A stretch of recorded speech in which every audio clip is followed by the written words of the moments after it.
समय पर भरोसा रखें। आज तक कोई ऐसी रात नहीं हुई जिसका सवेरा न हुआ हो। जंगल में लगी बड़ी से बड़ी आग भी एक दिन शांत हो ही जाती है। कुछ न कुछ नया सीखते पढ़ते रहें। ये इन परिस्थितियों के उपहार स्वरूप आपको हमेशा याद रहेगा। आत्मचिंतन मनन करने का यही समय होता है, क्योंकि जब दरवाजे खुलने लगेंगे तो फिर दौड़ शुरू हो जाती है। ये समझिए, ईश्वर ने सबसे मुश्किल रोल के लिए आप जैसे बेहतर कलाकार को चुना है। हर घटना के पीछे प्रकृति का कोई प्रयोजन होता है। इस समय को टिक टिक करती घड़ी की सुइयों की तरह ले। परिस्थितियां विपरीत हो तो कुछ लोग टूट जाते हैं और कुछ लोग रिकॉर्ड तोड़ देते हैं। जो परिस्थिति से लड़ा है वही तो जीवन में आगे बढ़ा है। जिसने किस्मत को कोसा है वह वहीं का वहीं खड़ा है। परिस्थिति कैसी भी हो, मन यदि स्वीकार कर ले तो उसी में सुख है। हमारी सभी उंगलियां लंबाई में बराबर नहीं होती हैं, किंतु जब वे मुड़ती हैं तो बराबर दिखती हैं। इसी प्रकार यदि हम किन्हीं परिस्थितियों में थोड़ा सा झुक जाते हैं या तालमेल बिठा लेते हैं तो जिंदगी बहुत आसान व आनंदित हो जाती है। तरीका केवल एक ही है और वह है नियति। अनुकूल और प्रतिकूल सभी नियति की घटनाएं हैं जिन्हें समभाव में देखकर शांत रहना चाहिए। परिस्थितियों से हारे नहीं, जमकर मुकाबला करें, क्योंकि तेजस्वी सूर्य को भी अपने उदयकाल में अंधेरे से लड़कर उसे भगाना होता है, तभी वह प्रखर हो पाता है। एक दर्पण अपनी काबिलियत कभी नहीं बदलता, फिर चाहे वह 2 टुकड़ों में विभाजित हो या 1000 टुकड़ों में। इसलिए अपने असली बर्ताव को कभी नहीं बदले, चाहे कैसी भी परिस्थिति क्यों न हो। जब परिस्थितियां हमारे वश में न हो तब मन की स्थिति बदल के देखिए। सब कुछ तो नहीं पर बहुत कुछ आपके अनुरूप हो जाएगा। श्री कृष्ण अर्जुन को उनके धर्म और कर्तव्य का पालन करने के लिए प्रोत्साहित करते हैं, चाहे वह युद्ध का सामना हो या जीवन की सामान्य चुनौतियां। भगवत गीता का संदेश है कि हमें सभी स्थितियों को स्वागत करना चाहिए, चाहे वो अच्छी हो या बुरी। अर्जुन को युद्ध भूमि पर उसके कर्तव्य को पूरा करने का संकेत देते हुए श्री कृष्ण कहते हैं कि वह सहयोग और समर्थन के साथ युद्ध करे, परंतु उसके मन में शांति बनी रहनी चाहिए। शांति के बिना हम किसी भी कार्य में सफल नहीं हो सकते। परिस्थिति कुछ भी हो, डटकर खड़े रहना चाहिए, क्योंकि सही समय पर खट्टी कैरी भी मीठे आम में बदल जाती है। कठिन परिस्थितियां एक वॉशिंग मशीन की तरह होती है। भगवद गीता अध्याय 2 श्लोक 14। मात्रा स्पर्शास्तु कौन्तेय शीतोष्ण सुख दुह खदारा आगमापायनो नित्यास्तान स्थितिक्षस्व भारत। इस श्लोक में भगवान श्री कृष्ण अर्जुन से कहते हैं कि जैसे गर्मी और सर्दी के समय मनुष्य ठंडी और गर्मी को सहता है, वैसे ही जीवन में आने वाले सुख और दुखों को भी सहना सीखना चाहिए। जैसे हम दुनिया को देखते हैं वह हमारे सामने उसी तरह आता है। अगर हम अंदर विचलित हैं तो हम इसे हर जगह देखेंगे। अगर हम अंदर से शांत हैं तो हम हर जगह एक जैसा महसूस कर सकते हैं। एक ज़ेन मास्टर के पास 2 आदमी आते हैं। पहला आदमी कहता है, मैं इस शहर में जाने के बारे में सोच रहा हूँ, यह कैसा है? ज़ेन मास्टर पूछता है, आपका पुराना शहर कैसा था? पहला आदमी जवाब देता है, यह भयानक था, हर कोई घृणास्पद था, मुझे इससे नफरत थी। ज़ेन मास्टर कहता है, यह शहर बहुत ही समान है, मुझे नहीं लगता कि आपको यहाँ जाना चाहिए। पहला आदमी छोड़ता है और दूसरा आदमी अंदर आता है। दूसरा आदमी कहता है, मैं इस शहर में जाने के बारे में सोच रहा हूँ। यह कैसा है? ज़ेन मास्टर पूछता है, आपका पुराना शहर कैसा था? दूसरा आदमी जवाब देता है, यह अद्भुत था। सभी लोग मिलनसार थे और मैं खुश था। बस अब एक बदलाव में दिलचस्पी है। ज़ेन मास्टर कहता है, यह शहर बहुत ही समान है। मुझे लगता है कि आप इसे यहाँ पसंद करेंगे।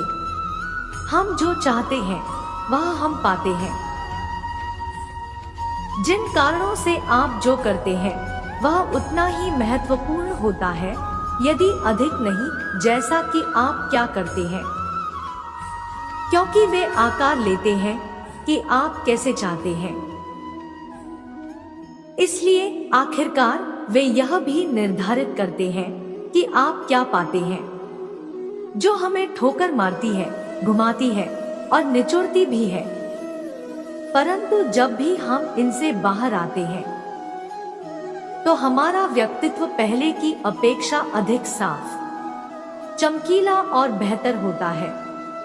परिस्थितियां जब विपरीत होती है तब व्यक्ति का प्रभाव और पैसा नहीं, स्वभाव और संबंध काम आते हैं। यदि परिस्थितियों पर आपकी पकड़ मजबूत है तो जहर उगलने वाले भी आपका कुछ नहीं बिगाड़ सकते हैं। कुछ भी स्थायी नहीं है। इसलिए स्वयं को अधिक तनावग्रस्त न करें, क्योंकि परिस्थितियां चाहे जितनी भी खराब हो बदलेंगी जरूर। प्रशंसक आपकी स्थिति देखते हैं और शुभचिंतक आपकी परिस्थिति। जब दिमाग कमजोर होता है, परिस्थितियां समस्या बन जाती है। जब दिमाग स्थिर होता है, तब परिस्थितियां चुनौती बन जाती है। लेकिन जब दिमाग मजबूत होता है, तब परिस्थितियां अवसर बन जाती है। खुश रहना है तो जिंदगी के फैसले अपनी परिस्थिति को देख कर लें। दुनिया को देखकर जो फैसले लेते हैं वो दुखी ही रहते हैं। अपने आप को परिस्थितियों का गुलाम कभी मत समझो। आप खुद अपने भाग्य के विधाता हो। इससे पहले कि परिस्थितियां तुम्हारी जिंदगी की दिशा बदलें, उठो, साहस दिखाओ और अपनी परिस्थितियों को ही बदल डालो। पेड़ के नीचे रखी भगवान की टूटी मूर्ति को देखकर समझ आया कि परिस्थिति चाहे कैसी भी हो, पर कभी खुद को टूटने नहीं देना, वरना ये दुनिया जब टूटने पर भगवान को घर से निकाल सकती है तो फिर हमारी तो औकात ही क्या है। कुंठा से बचें। विषम परिस्थितियों का साहस पूर्वक सामना करें। विनम्रता पूर्वक व्यवहार करें, क्योंकि कुंठा से हम आक्रामक बनते हैं और अवसाद में चले जाते हैं। जिस तरह से अर्जुन ने अपने कर्तव्य का पालन किया और अपने मन को शांति में रखा, हमें भी अपने कर्तव्यों का पालन करते हुए और अपने आत्मा की ध्यान में रहकर हर परिस्थिति का सामना करना चाहिए। यह हमें शक्ति और सहयोग देता है, जिससे हम अपने लक्ष्यों को पूरा कर सकते हैं और अपने जीवन को शांति से जी सकते हैं। परिस्थिति बदले तो अपनी मन स्थिति बदल लो। बस दुख सुख में बदल जाएगा। सुख दुख आखिर दोनों हमारे अपने मन के ही तो समीकरण है। बस आपका दृष्टिकोण सकारात्मक होना चाहिए। इच्छाएं पूरी नहीं होती है तो क्रोध बढ़ता है, और इच्छाएं पूरी होती है तो लोभ बढ़ता है। इसलिए जीवन की हर तरह की परिस्थिति में धैर्य बनाए रखना ही श्रेष्ठता है। पानी को कसकर पकड़ोगे तो वो हाथ से छूट जाएगा। उसे बहने दो, वो अपना रास्ता खुद बना लेगा। कभी कभी जब परिस्थितियां समझ में ना आए तो जो कुछ जीवन में घटित हो रहा है उसे शांत भाव व तटस्थ होकर बस देखना चाहिए। समय आने पर जीवन अपना मार्ग खुद बना लेगा। यदि आपके सामने कोई ऐसी परिस्थिति आती है जो आपको लगे कि वह आपके फेवर में नहीं है, तो कोशिश करो कि उस परिस्थिति के साथ सामंजस्य बैठा सको। हमेशा परिस्थितियां आपके अनुकूल नहीं होती है, इसलिए आपको कभी कभी विपरीत परिस्थितियों में भी जीना पड़ता है। आपको अगर ज्यादा समस्या आ रही है तो आप थोड़े समय के लिए खुद को अनचाही परिस्थिति से खुद को निकाल सकते हैं। आप कहीं घूमने जा सकते हैं या कुछ ऐसा कार्य कर सकते हैं जो आपको खुशी देता हो। भगवद गीता अध्याय 5 श्लोक 20। न प्रहृष्यत् प्रियं प्राप्य नोद्विजत् प्राप्य चाप्रियम् स्थिर बुद्धिर समूढ़ो ब्रह्मविद ब्रह्मणि स्थितः। इस श्लोक में कहा गया है कि एक ब्रह्म विद्या आत्मज्ञान के धारी को प्रिय और अप्रिय वस्तुओं के प्राप्त होने पर हर्ष या उद्वेग नहीं होता और वह स्थिर मन वाला होता है। भगवद गीता अध्याय 6 श्लोक 7। जितात्मना प्रशांतस्य परमात्मा समाहितः शीतोष्ण सुखदुःखेषु तथा मानापमानयोः। इस श्लोक में कहा गया है कि वह व्यक्ति जो अपने मन, इंद्रियों और आत्मा को जीत लेता है वह परमात्मा में समाहित होता है और उसे सुख दुख, मान अपमान, शीतोष्ण के समय भी प्रशांत रहना सीख जाता है। शांत और मौन रहने के कई फायदे हो सकते हैं जो निम्न प्रकार से हैं। एक सबसे पहला फायदा ही है कि शांत और मौन रहने वाला व्यक्ति बोलने में अन्यथा व्यर्थ होने वाली अपनी ऊर्जा को बचाता है।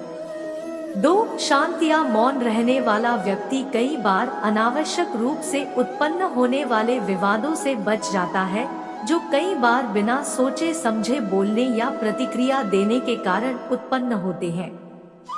3 चुप अथवा मौन रहने वाला व्यक्ति अपनी ऊर्जा को किसी भी सकारात्मक उत्पादक कार्य में बहुत अच्छी प्रकार से इस्तेमाल कर सकता है और जीवन में ज्यादा सफल हो सकता है। 4 शांत अथवा चुप रहने वाले व्यक्ति में वैचारिक शक्ति अधिक होती है जिसका प्रयोग वह उचित समय पर उचित जवाब देने के लिए कर सकता है और ज्यादा प्रभावशाली बन सकता है। 5 चुप अथवा मौन रहने वाले व्यक्ति में रचनात्मकता अधिक होती है जिसके कारण वह साहित्य तथा मनोविज्ञान जैसे क्षेत्रों में अधिक प्रभावी होता है। कामनाओं की प्रवृत्ति बार बार उभरने की होती है और उनको कभी संतुष्ट नहीं किया जा सकता। अगर आप पूर्णता के लिए देख रहे हो तो आप कभी भी संतुष्ट नहीं होगे। स्वर्ण पदक एक अद्भुत चीज है, लेकिन अगर आप पदक के बिना संतुष्ट नहीं हैं, तो आप इसे पाकर भी संतुष्ट नहीं होगे। मानसिक शांति शारीरिक इच्छापूर्ति से अधिक सुखमय है क्योंकि वह हमें अधिक समय तक संतुष्ट रख सकती है। एक अवस्था यह भी है जब आप बदला तो लेना चाहते हैं परंतु रियाकट नहीं करना चाहते क्योंकि वह दिखता है। सामने वाला ज्यादा ताकतवर हो सकता है, बड़े ओहदे पर हो सकता है या बड़ा रिश्ता हो सकता है। हाँ, ऐसी लड़ाई जिसमें रिएक्शन दिखाई नहीं देता, सामने वाला शांत दिखता है और सिर्फ एक तरफा साबूत नजर आते हैं, इसे कोल्ड वॉर कहा जाता है। इसका एक उदाहरण इस प्रकार है। एक मालिक बिना बात से डांटता है, बार बार बुलाता है, सबके सामने बेइज्जती करता है, नीचा दिखाता है। नौकर परेशान है परंतु वापस जवाब देगा तो नौकरी से हाथ धोना पड़ेगा। परंतु जब जब मौका मिलता है वह मालिक के राज लीक करता है, सीट पर बैठा तो रहता है परंतु कार्य अच्छे से नहीं करता, अंदर ही अंदर मालिक से बदला लेता है जो नजर नहीं आता। परंतु इस लड़ाई में सिर्फ दिखावटी शांति है जबकि यह द्वंद्व युद्ध है। लड़ाई देखने में शांत दिख सकती है परंतु बदले की भावना कभी शांत रहने नहीं देती। शांत लड़ाई सेहत पर असर करती है। व्यक्ति अंदर अंदर अपने गुस्से के कारण अपना रक्तचाप बढ़ा लेता है, बड़बड़ाने लगता है, दांत पीसने लगता है और दिल के रोग से पीड़ित हो जाता है। इसलिए शांत लड़ाई करने के बदले एक साथ बैठकर मुसीबत का हल निकालें। अपने विचार बताएं, बदला आप किसी से लेते लेते खुद मरीज न बने।